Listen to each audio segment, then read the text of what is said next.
Urtero egiten dugun bezala, egiten dugu ekitaldi xume hau pixkat ongi etorria emateko eta azpimarratzeko nola ez eta aitortzeko eta eskertzeko gurasoen zuen guztien konpromisoa. Eta ez bakarrik eskertzeko, ez bakarrik azpimarratzeko konpromiso hori, baizik eta nahi genuke pixkat jakinarazi herrian, ezagutarazi herrian zuen konpromisoa, zuen adibidea, zuen eredua, beste gure herriko beste guraso batzuk ere animatzeko, eta azken batean esateko ere getxo herri solidarioa dela.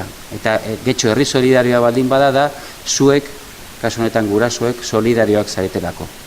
Eta horregaitik zarete eredu eta horregaitik nahi dugu zuen eredu hori ezagutarazi eta jakinaraztea. Eta nola ez, gure desiorik honen azken batean, uda pasatzeko momentuan,